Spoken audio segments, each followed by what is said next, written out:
right, good evening. It is 7:34 p.m. You're joining us here on Pump Up the Volume, so welcome back. If you're joining us for the first time, my name is Luis Daniel Muñoz.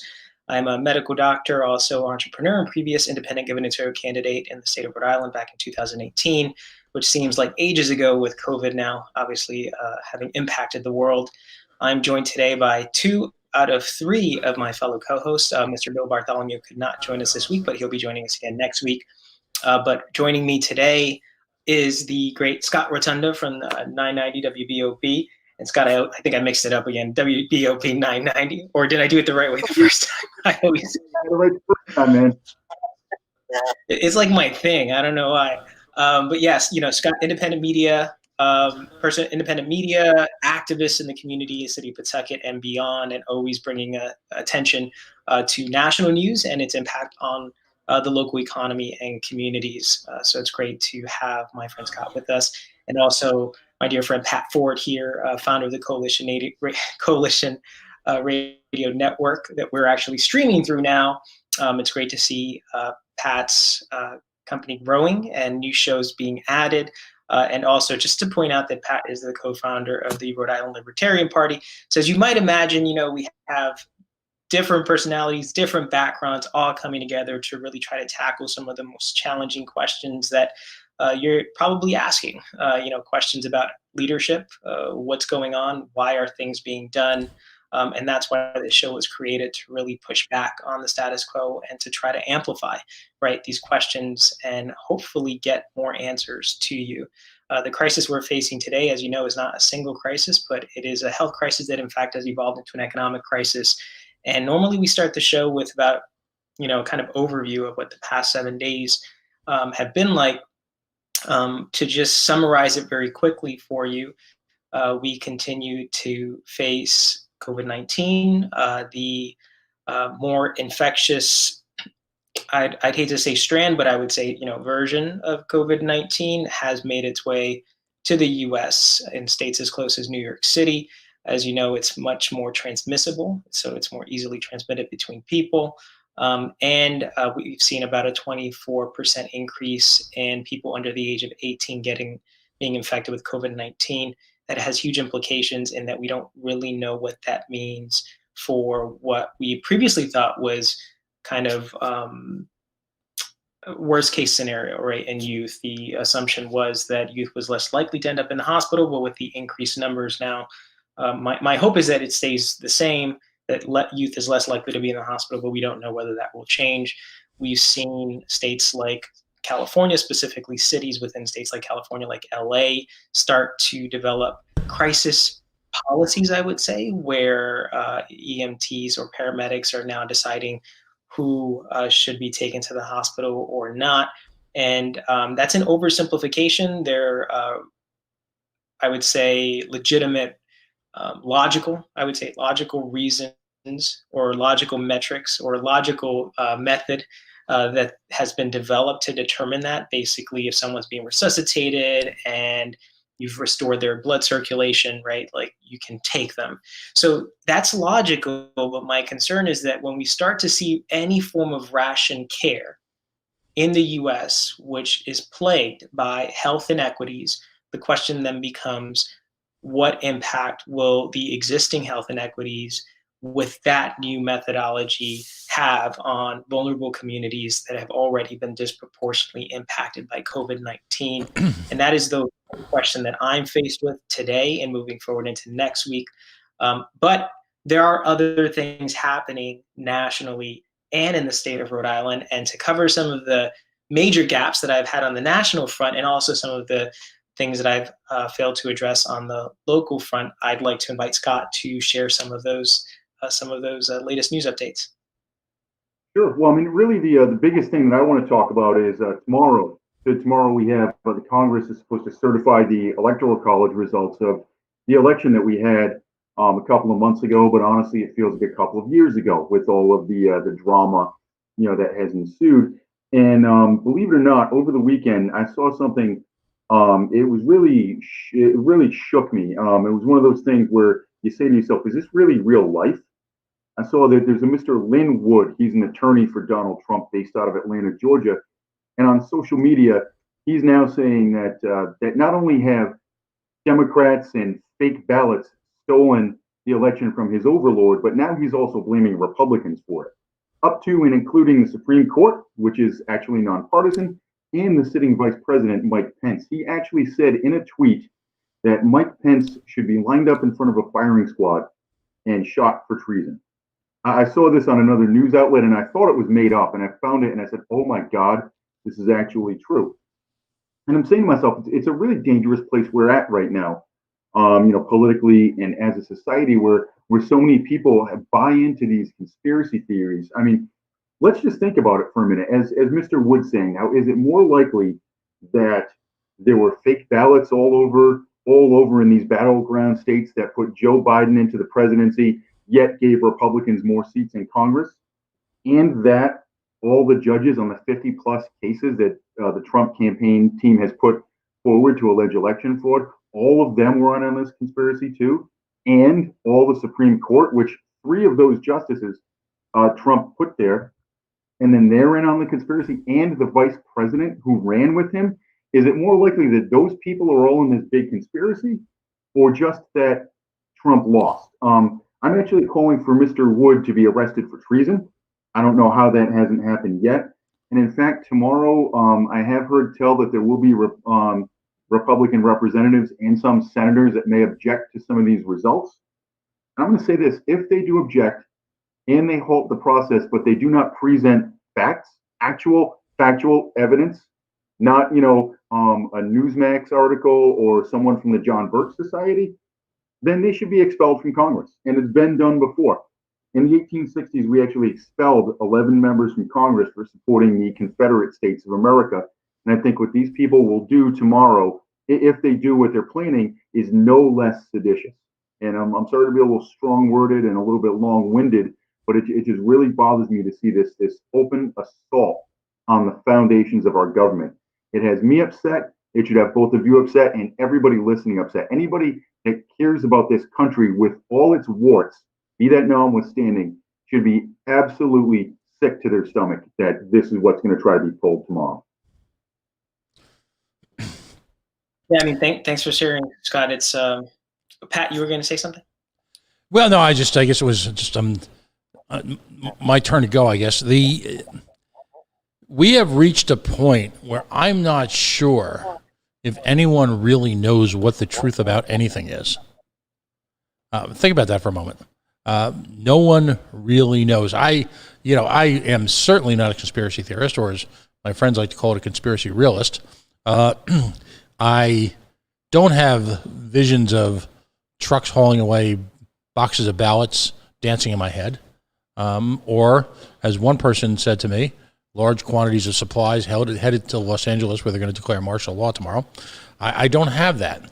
At the same token, though, I think what's being left unsaid is that while the government, and by nature, Democratic Party, and to a certain result, certain elements of the Republican Party, have engaged in obfuscation of the truth to Americans for so long that they are in fact responsible for planting the seed upon which the Trump administration arguably is attempting to make hay off of.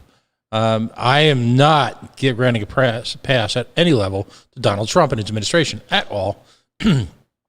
But this sudden deathbed, if you will, hopefully not deathbed, but this certain deathbed conversion to what about the truth from successive administrations, and all by both sides, who have done everything they can from, the Gulf of Tonkin on up to, I don't know, fill in the blanks before the Trump administration. All these crises du jour, these tragedies, they seem so quaint now, don't they? But ultimately, the government hasn't been capable of telling the truth or talking to its citizens like adults in generations, if they ever have, but certainly in the last few years. So therein lies the problem. And I'm tired of politicians pontificating about their purity. I'm tired, I'm exhausted by each side, playing holier than thou, as if they're the second or third or the fourth or the fifth coming, depending on your religious perspective. tired of all of it, which is why I'm trying to end government, I guess. But I just had to say that because I think there's a whole group of people in the current Democratic regime who, while their rhetoric isn't as heated nor is it as infantile, the same time they certainly, again, just knock it back a little bit. When you look at more Chuck Berry or Buck Schumer, folks like him who have just engaged in a generation. If you look at our new president, Joe Biden, this is the guy who made the war on drugs the war on drugs. This is the guy who supported the early stages of family separation. And yet he would point out to you that Donald Trump, of course, is the Antichrist. So just had to throw that out there, fellas. Well, look, there's Pat, there's an issue of public trust. Like at the foundation, it's an issue with public trust. Now, I don't believe that anarchy is the answer.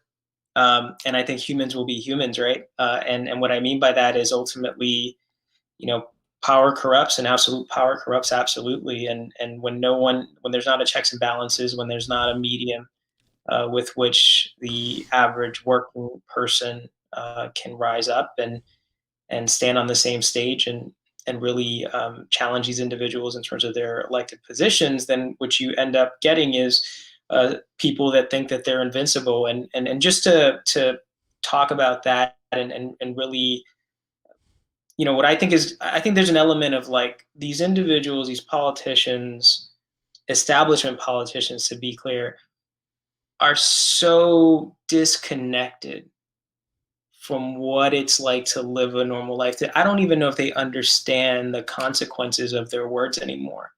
I mean, before the presidential election, there were U.S. senators on the Democratic Party that were actually cautioning against rushing to take a vaccine.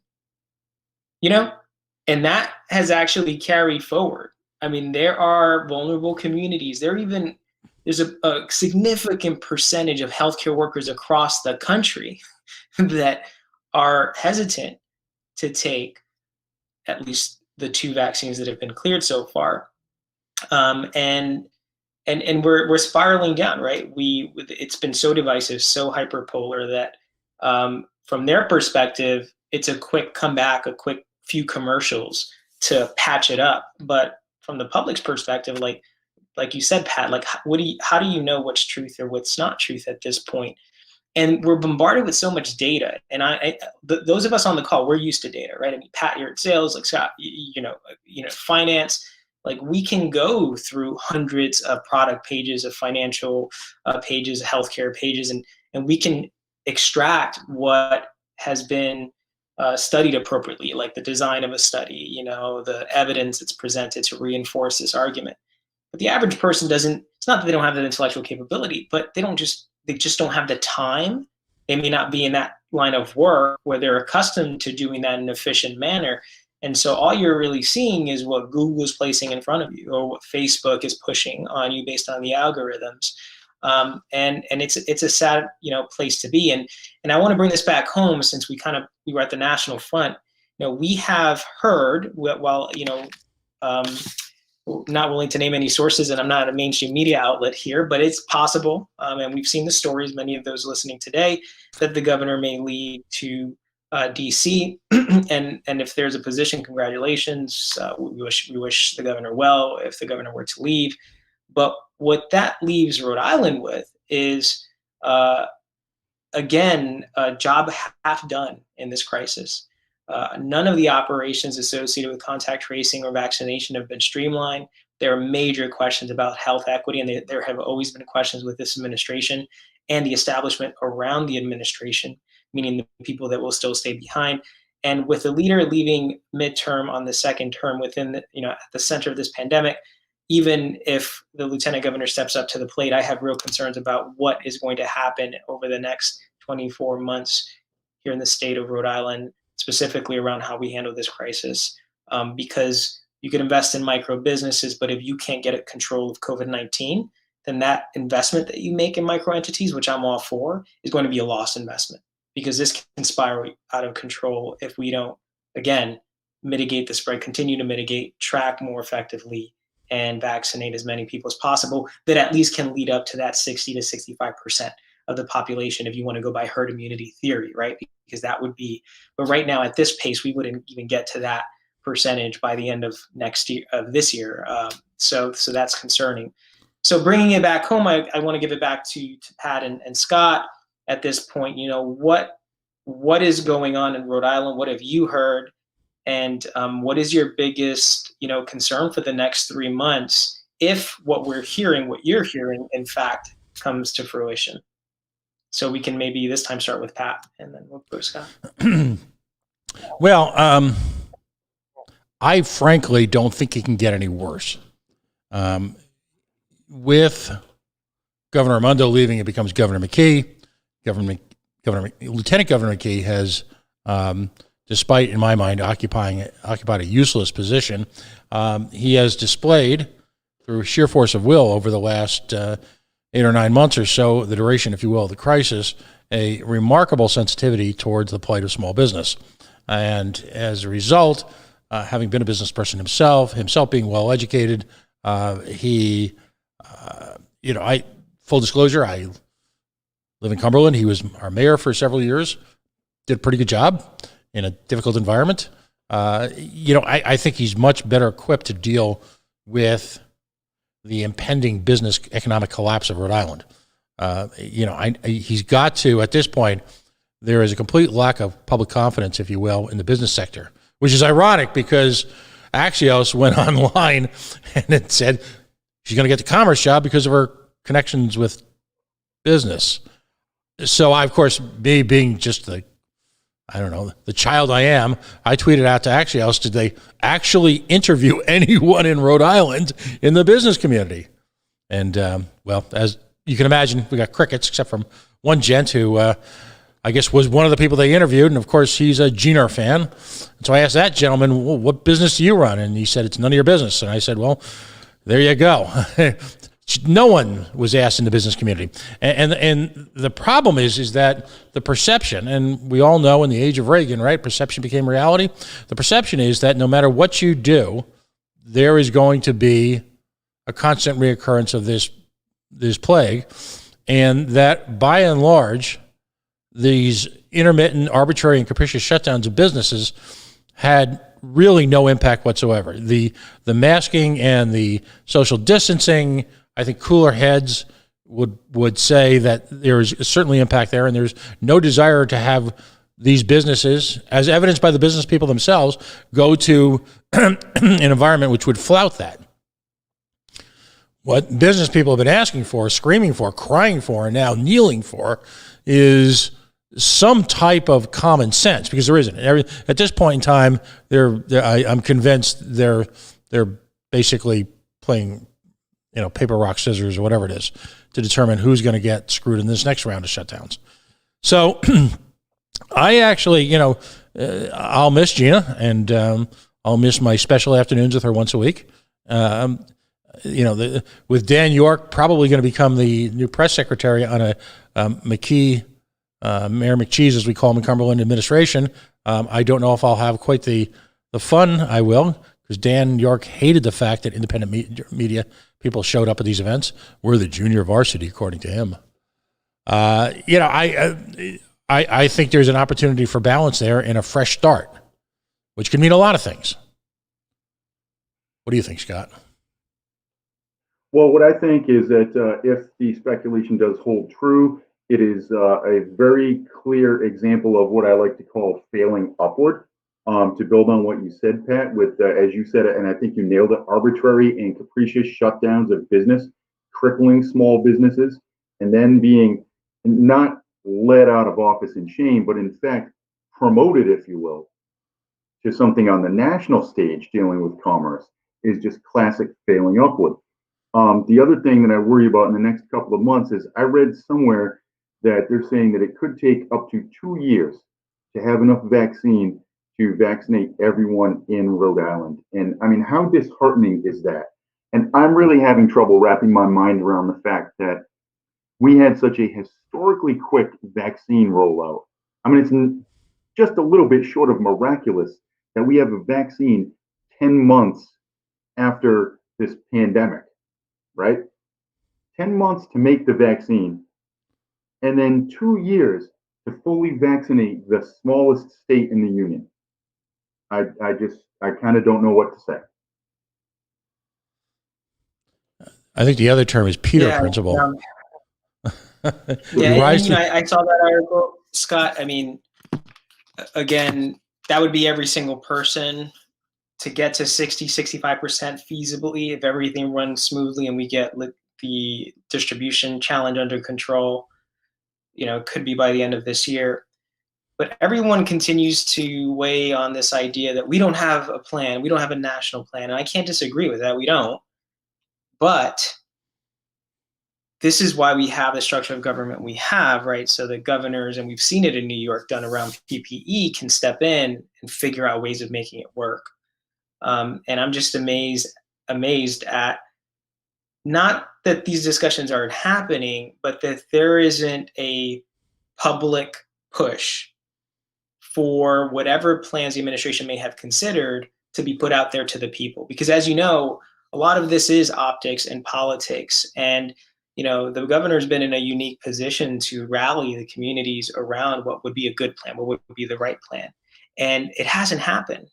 And that's what amazes me the most, that, before COVID-19, I consistently heard that the role of governor in the state of Rhode Island is pretty much, a powerless role, right? You have a platform, you are a face, but you really have very little ability to create change, and that the House of Representatives is pretty much that for Rhode Island. And I can't disagree that may be true, but there is power. We've seen it. We've seen this year, we've seen the marches, we've seen the power of social media. There is power in having a platform, in structuring a plan, and in communicating that plan to communities so that communities can be empowered to step up and to demand that plan take effect, and to put pressure even on our US senators and congressmen to do their job. And it just hasn't happened. And it's hard not to fault these individuals when that was the bare minimum that they could have done and they didn't do it.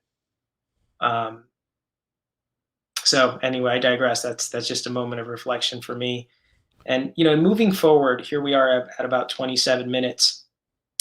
I think what I've heard today is pretty much that we do have a public trust issue. We've always had it, but the potential for the governor to leave to Washington, D.C. presents what might be an interesting path towards seeing this lieutenant governor help small businesses. But in light of the distribution challenges that we have with the vaccine and how long it might take to really create sufficient immunity in the state of Rhode Island to protect vulnerable communities, I'm still left with a question as to whether someone who may have the heart and passion to help small businesses in Rhode Island, but without the ability to innovate in a time of this, pandemic, to actually make it work and to make those investments worthwhile and to rebuild the economy, I'm kind of left with a big question.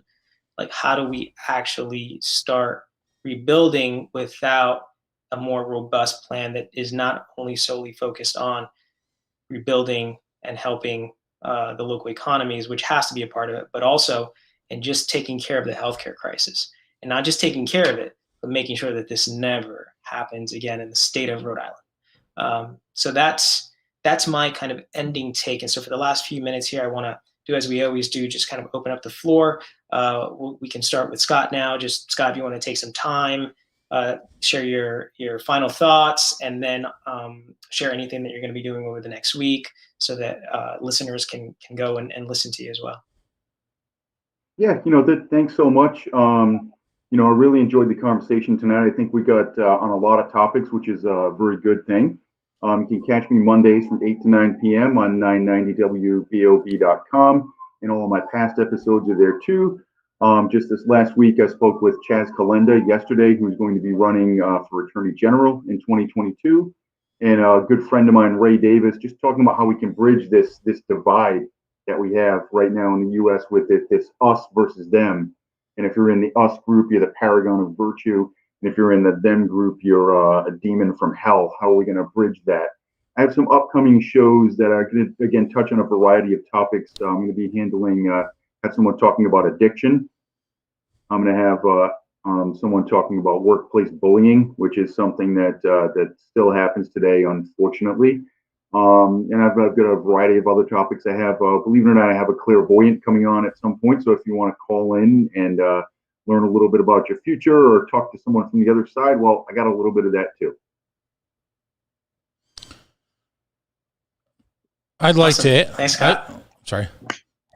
Dr. Muñoz, I'd like to ask you a question, and this is, this is a recurring theme. This is sort of our little, rhetorical mental arm wrestle here. Why would we want, and why must we assume that government must be any at all part of the formula in distributing this vaccine? By all account, and I'm taking off my libertarian hat for a moment. I'm looking at just simple facts, minus the rhetoric and the flash and the heat. They're not good at anything. Gina Raimondo has no skills whatsoever in managing, and I'm being a little silly here, being facetious. She couldn't manage a tourism theme rollout. And that's not a sarcastic remark. That's a fact. So the notion that she could have the in-house expertise to manage a rollout with the sophistication of this vaccine, where you've got all sorts of issues. You've got, the extreme temperature and the extreme operating conditions you have to operate on. I mean, the news media was abuzz with some type of hospital somewhere in America where they had a couple hundred vaccine doses and the freezer unit went out or whatever, and they had to scramble. They had literally a couple hours to make sure this stuff didn't go to waste. That's on. Take that, multiply that exponentially, and you've got an entire state of 1 million people. You've got in this state industry expertise to do this. How about we just let them do it? And if let's just talk practically. Sorry, Pat.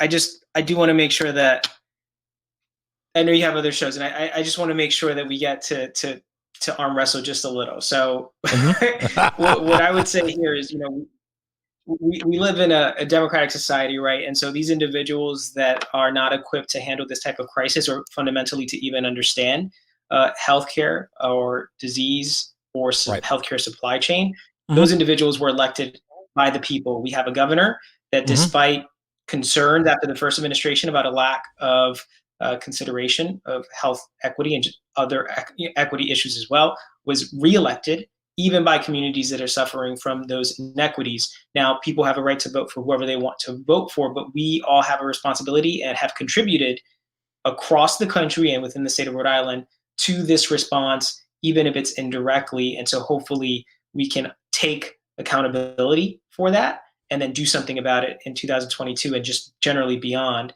But to get to your point, Pat, I think government has to be involved and will be involved fundamentally for this and this alone, if nothing else. Pharmaceutical companies charge for this stuff. They're not giving it for free. And if government weren't involved, it would not get to people, not to the number of people that need it. So if it were pure private sector, fundamentally, it would not happen. I would agree with you, Pat, that government should touch it as little as possible. Now, I want to present a challenge with that as well. I think the federal government has not been doing enough to intervene on supply chain, specifically distribution trucking companies. We should have actually done more, even within the state of Rhode Island and across the country, with a national plan. We should have mobilized National Guard to actually become more of a distributor, and to really use more of their trucks, to use more of their staff. We may do that. That's not really happening at the scale that it should at this point. Okay, so I will say that that's one example of government early on, even with PPE, decided not to put their hands into supply chain, and there was a consequence. Where I think government can step out is the moment the drug is available and transported, then we should be utilizing every urgent care center, every pharmacy, independent pharmacies to chain pharmacies, any place that has a person that is certified to make an injection should have vaccines that they can then dispense across communities. So that's where I think we would have those 10 million doses of vaccines, over 7 million of which have not been distributed yet, at least in states and out there in the communities getting dispensed. So you might disagree with that, Pat, but if we're talking practically about why I think government needs to be involved today, let me start again. Fundamentally, it's without it, seeing that these companies charge for those vaccines, people just wouldn't get it. People that can't afford it, the most vulnerable communities, would not have access to it. So at a minimum, Pat, that's why. And if I could have a retort to that, and Scott, I'd love your opinion on my retort, is the same thing can be said for education. If we didn't have the government managing education, well, poor folks wouldn't get educated. Well, reality, poor folks are not being educated. And in fact, the single biggest impediment for that is the incredible cost and the incredible unfunded mandates that government handed down. Government is a cancer. It starts out with all the best intentions. It really cares, and people really care, but it never, ever delivers. And I want to hear your. I want to hear Scott's thoughts on it too. But Pat, come on. I got to say, we're talking about, you cannot cook this vaccine in your pot at home. This is not. But government didn't make the vaccine. Private industry did. Private industry has done everything right. We have independent charter schools, right? That communities decide, not corporate charters. We have independent charters that communities come together to decide they want an alternative, and they invest in it, and they have an alternative. They have a choice, right? So let's keep corporate charters out of the picture for a second and say, okay, so you have a community, you have teachers, you have business people coming together saying they want a different school, they want an alternative option for school. Boom, they create it. Same with private schools, right? But you can, we're gonna start creating micro pharmaceutical companies, and everyone's gonna start creating their own vaccine. This can't be 100% private, Pat. So the analogy does not match. I just need to push back. I hear what you're saying in terms of values and the fundamentals, but just the logistics, the market, the product, it is not the same. The proof of concept, and I'll let Scott go after the one line. The proof of concept as to why government has to get the hell out of the way is that by and large, and we're painting with broad brushes tonight, I understand that, but a significant success of Operation Warp Speed was the fact that it represented, in a lot of ways, government getting the hell out of the way.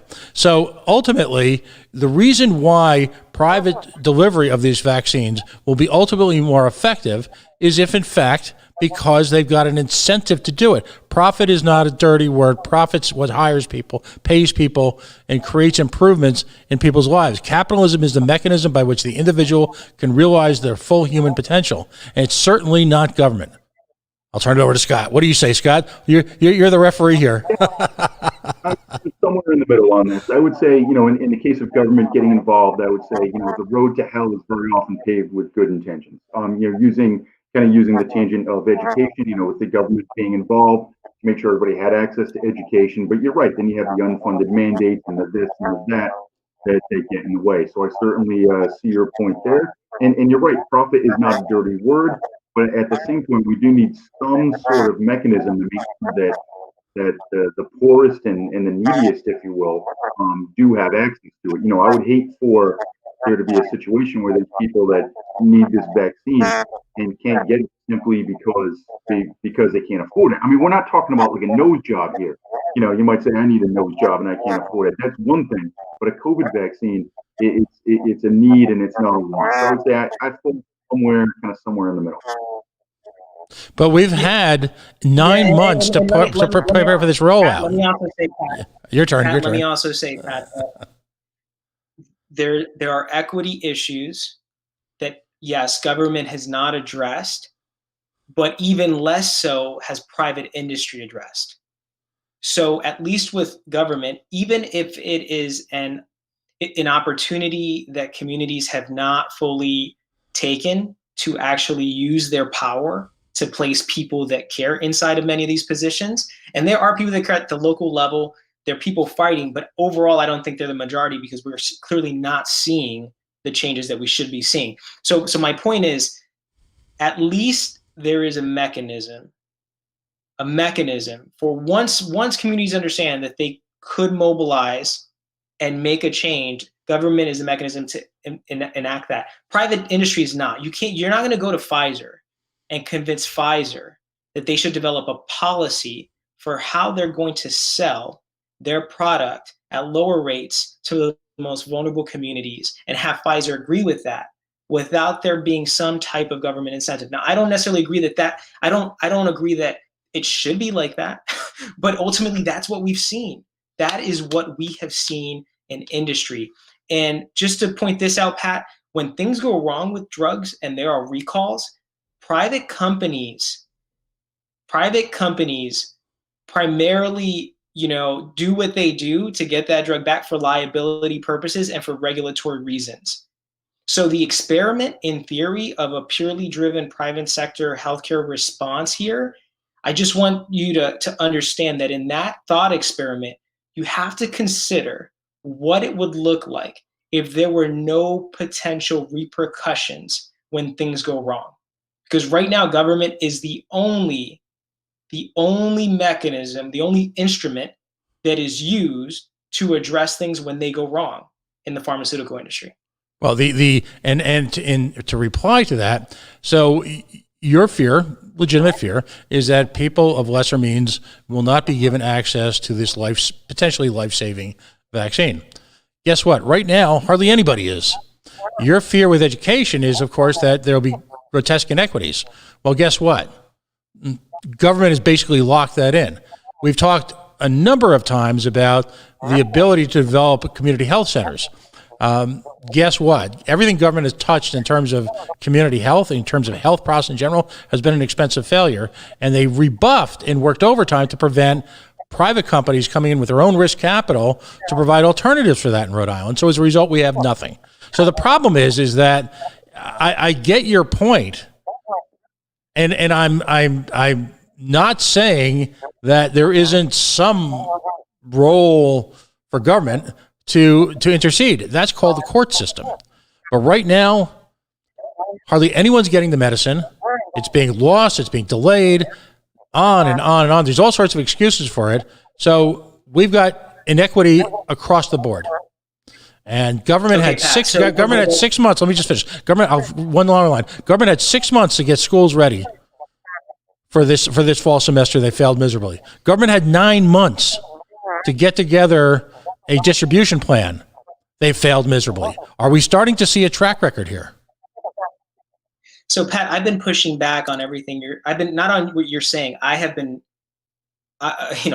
with you on this, right? Right. On this failed response, on the, just inappropriate handling of how schools have been not only open, but operations. How do you mobilize contact tracing even within schools? I've been there. Mm-hmm. I don't want this what I'm saying to be mixed up in this larger theme that you're carrying forward, which you always do, right? Which is that government's the problem. That's what you're saying.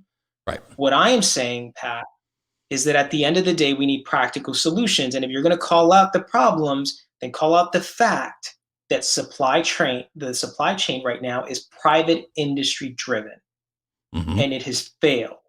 There is not enough competition. Now, we can argue, we can have a debate, I would say, we can have a discussion, whatever you want to call it. We can have a discussion about why there is not competition in supply chain. But private industry, $540+ billion companies, that's McKesson, that's Cardinal, that's mm-hmm. Amerisource Bergen, right? Mm-hmm. Those are the distribution companies, right? $1.5 trillion industry in just the 3 major companies, let alone the hundreds of smaller ones, because there still are smaller ones, have not been able to get the job done. So do I think that there is proof and evidence to show that a purely private industry driven distribution channel is the way to go? No, because that's what we have, Pat. So where I think the failure is I think, again, the failure is in understanding what the problems are in healthcare supply chain and tackling those problems. And so some of those problems in healthcare supply chain is that it is a fragmented industry.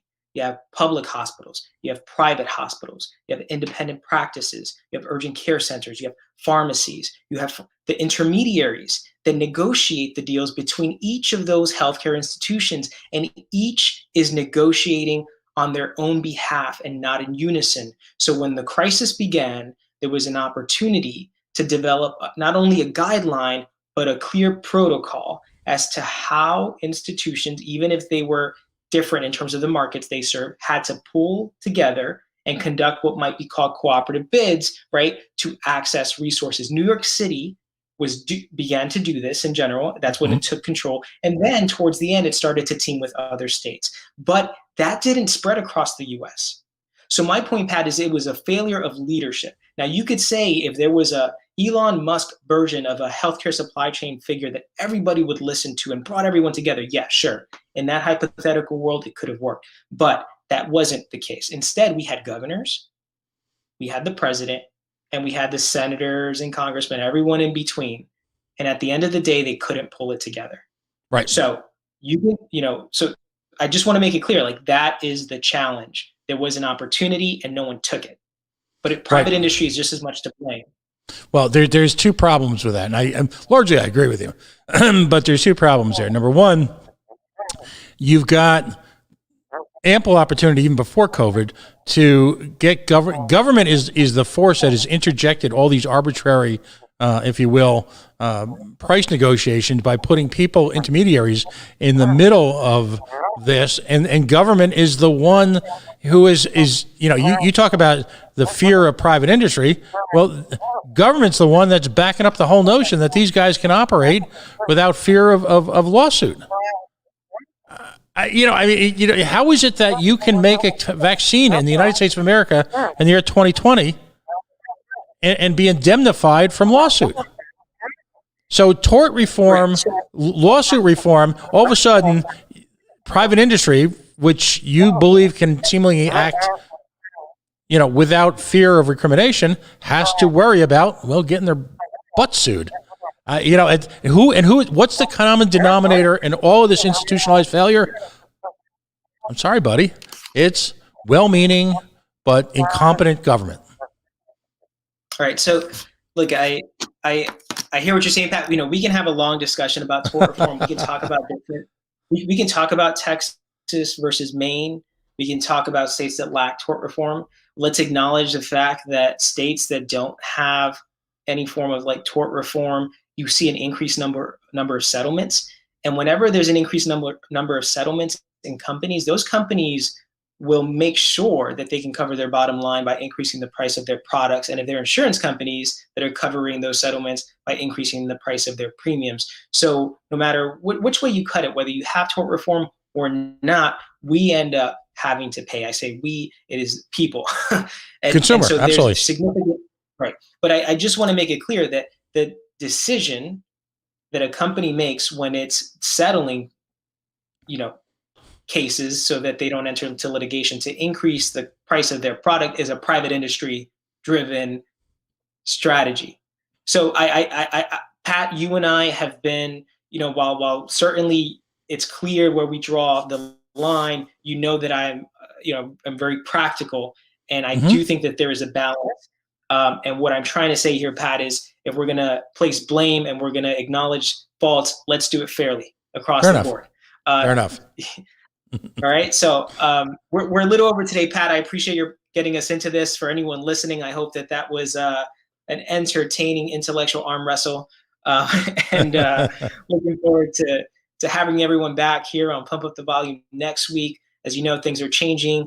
Please feel free to send us your questions via the chats associated with the videos, or even directly. You can find us on Facebook, Twitter, and through our respective other mediums. And as time goes on, if you are interested in being a part of the show and bringing your story to Pump Up the Volume, please let us know. We're happy to have guests and to add perspective into the conversations that we're having as the one we had today. So hope you all have a great evening. Please stay safe out there. If you're not going to stay at home, just please practice preventive measures. Yes, we live in a free country, but I want you to live another day, and I want your families to be safe. And so I'm saying that from my heart. I wish you the best, and we'll see you next week. All right. Take care, everyone.